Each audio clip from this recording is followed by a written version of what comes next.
Red tape destroying opportunities. Let's have a look. Hello everyone, Florian.Heise here, and welcome to another episode of HeiseSays. Grab your stein of coffee, and I know I only have a cup today, and let's have a look at this article from in Queensland. It's discussing the tale of tape, why it now takes 31 different permits to run a typical corner store. 31 permits. If you followed Lewis Rossman on YouTube, a New York computer repair shop owner, quite a high-tech one, he's just recently put a video out about how he's been summoned because he's selling computers second-hand in New York, and I really feel sorry for the guy. But here you go, guys. We're no different here in Australia. 31 permits to run a corner store. You're not talking a high-end industry, guys. You're talking selling knickknacks and food and things. In many ways, this is all safety theatre, and it just, well, it gets in the way of people creating jobs. It gets in the way of people improving their lives, and it's brought about by bureaucrats who don't really have to feel any of the impacts of the economy. And the danger is they outlast the politicians, everyone. So, Treasurer Cameron Dick has signed up the latest in a long line of Queensland government red tape warriors. What are his chances? Wonders Robert McDonald. Well, yeah, I mean, red tape warriors. Let us know in the comments what hoops you've had to jump through to start a business. It's just ludicrous. It really is. Every new Queensland Premier for the past 30 years, from Wayne Goss to Palaszczuk, has made cutting red tape a big deal. Treasurer Cameron Dick is keeping up the tradition. Here we go. Here we go. Look what he set up. Look what he has set up. That is just a bureaucracy to get rid of bureaucracy. Wow, it's like a disease that just keeps growing, isn't it? It's ludicrous. So, his brand new Office of Productivity and Red Tape Reduction. Office of Productivity and Red Tape Reduction. I feel like I'm reading 1984. One of the signature economic policy initiatives. This is what happens when you have Labour in power, guys. This is their signature economic policy initiative. We're going to make another bureaucracy to look at productivity and red tape reductions. Your Premier is a teacher. They are not business people. We need some business people running our state again, because they're just getting more and more debt. And what people don't seem to appreciate is that debt is on every one of us as an individual, all of our backs. They just keep racking it up. They keep handing out pay rises and perks to civil servants. It's just ludicrous. They must be so far removed. Here's the question. There's a huge conflict of interest. Should a civil servant who's employed by the state be able to vote on the rights of it? Should they be allowed to participate in elections? There's a huge conflict of interest there. Fundamentally, that's one of the big problems of democracy, everyone. People can vote to use state force to take resources off others and give it to themselves.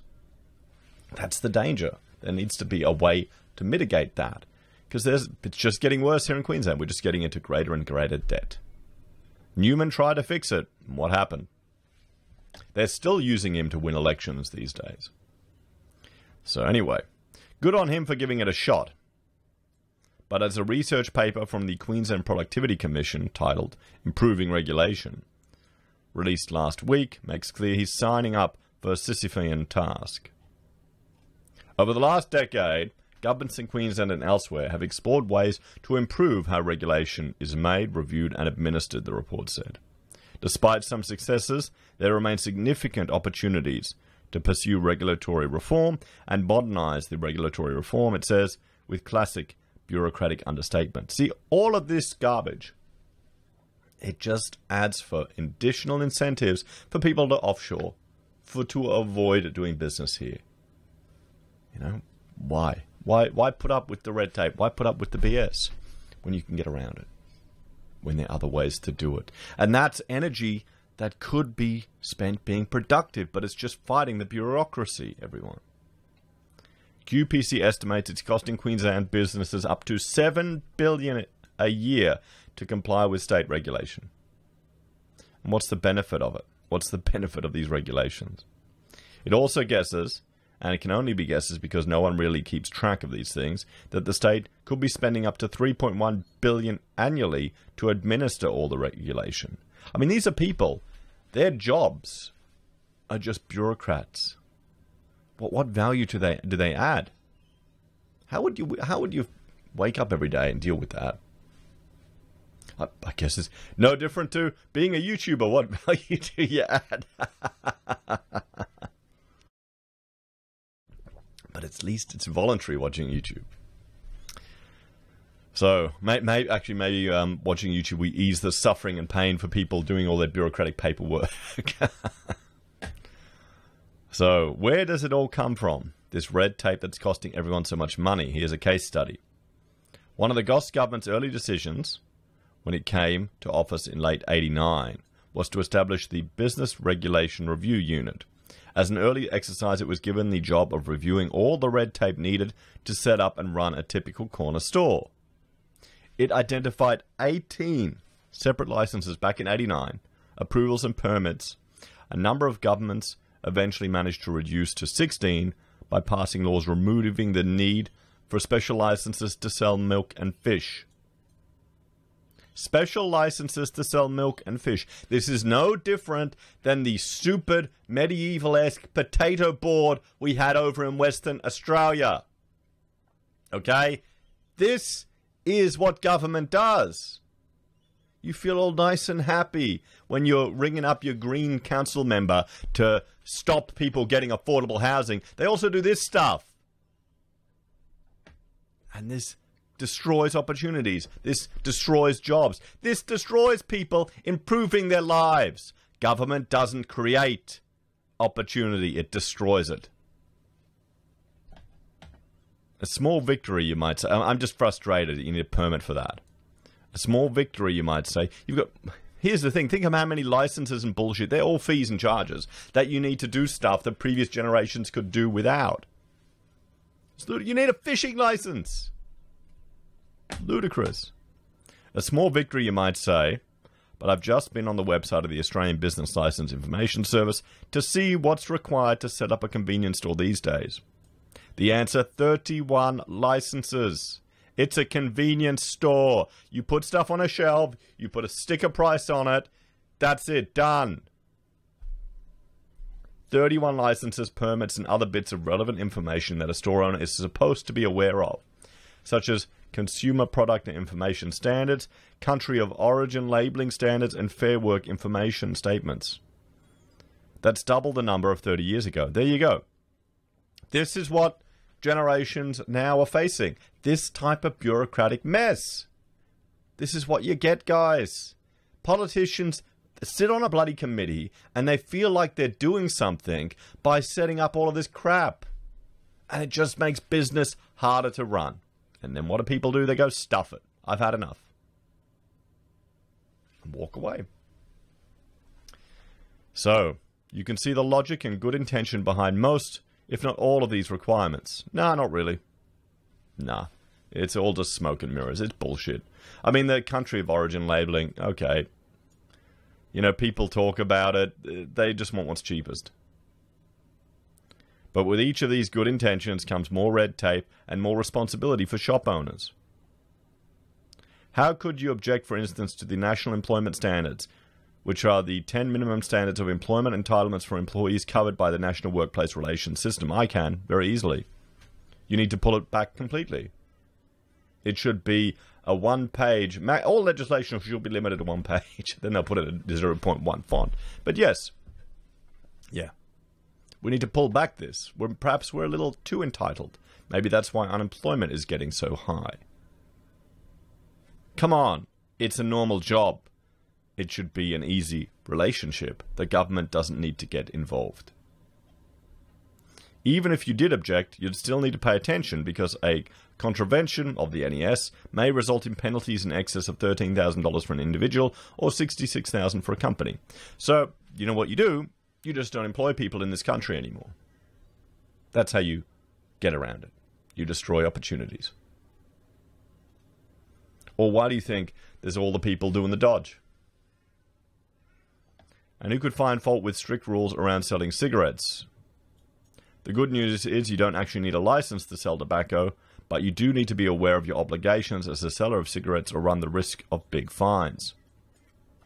You need, for instance, to make sure your staff members have filled in their employee information and training acknowledgement form, which acknowledges they've been told not to sell tobacco to minors. Or you can put a sign there. You also need to make sure you don't have the wrong sort of signage. The good news is, though, the government will give you the permitted sign for free. Wow, fantastic. A5 size, white with the word smoking product sold here. In black, Arial, or Times New Roman at a maximum size of 17 millimeters. What a joke. What a complete joke. Nothing else may be on the sign, you're warned. Penalties apply if you get it wrong. You get penalized if you have the wrong bloody sign. This is what our government's doing, everyone. People are spending days, there'd be meetings to decide this type of crap. If you haven't been in government and seen how just wasteful it is. But maybe we just need to keep the masses busy, huh, with civil servant jobs and paid 6 figures. And it goes on. Government steadily cranking out new rules and regulations for all sorts of presumably noble purposes, from removing the temptation of cigarettes from youngsters to making sure workers aren't exploited, all of it leaving more red tape in its wake. That's one of the first big challenges for any red tape crusader, how to stem the flow, let alone deal with what's already been created. It's the problem. All of these things, it's safety theater, it's a theater. It's vote-winning garbage. And it impacts businesses and normal people. QPC's Improving Regulation report shows the Palaszczuk government passed 217 new acts and 1,249 pieces of subordinate legislation between 16 and 20. During the same period, it repealed only 34 acts and 228 pieces of subordinate legislation. The other big challenges for red tape reductionists is how to make sure that what's already on the books is actually necessary. QPC says Queensland currently has 565 acts and 452 subordinate instruments, regulations, code of practice, and the like in force. All of these acts, 125 have not been amended in the last 10 years, and 66 have not been amended in over 20 years, the Commission says. It also acknowledges there is no information on when acts were last reviewed rather than just amended.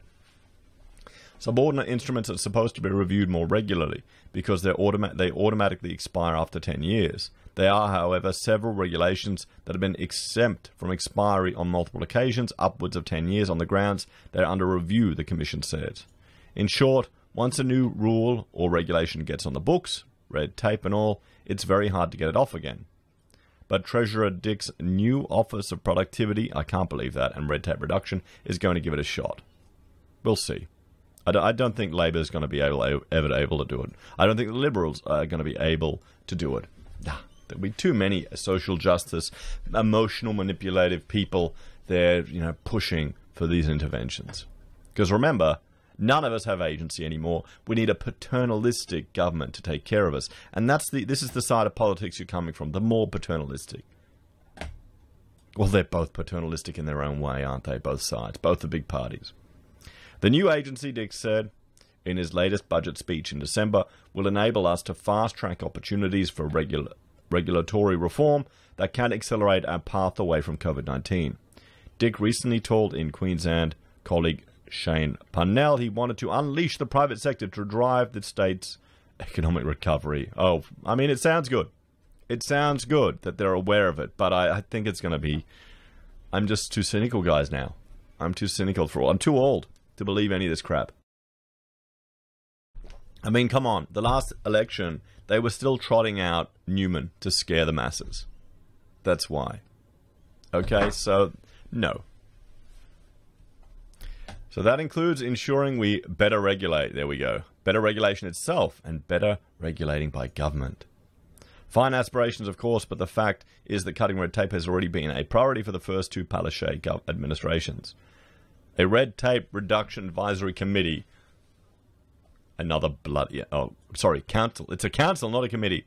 A red tape reduction advisory council was one of Premier Postage's first promises to businesses when she addressed around 60 industry leaders at Parliament House just one day after taking office in February 2015. Judging from QPC's report, success has been limited. But even if the Treasurer needs a big idea or two, he appears to have settled on productivity improvement and red tape reduction as his. We can only hope he wins the fight. We'll have to see. So what do you think, guys? 31 permits, information and things to run a corner store. Queensland. Opportunity awaits.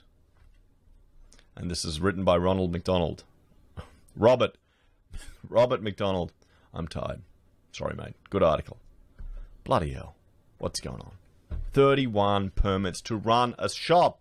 This is getting in the way of business. This is getting stupid. It's just going to get worse, guys.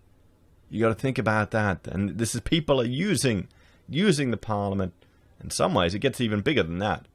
You know, people will use the politicians, the bigger businesses, to put all of this red tape and rubbish in place to drown out their competition. And that's how bureaucracy evolves into crony capitalism. Anyway, guys, thanks for watching. Please like, share, and subscribe to the channel. If you're a fan and enjoy the content I find and cobble together here, there are a few ways you can support us. You can join us on YouTube or Patreon. You can support us using our affiliate links from Amazon, eBay, Independent Reserve, or AussieBroadband. You can buy merch from HeiseSays, use Gold Pass from the Perth Mint, or support us via PayPal. Take care, and I'll see you next time. Bye for now.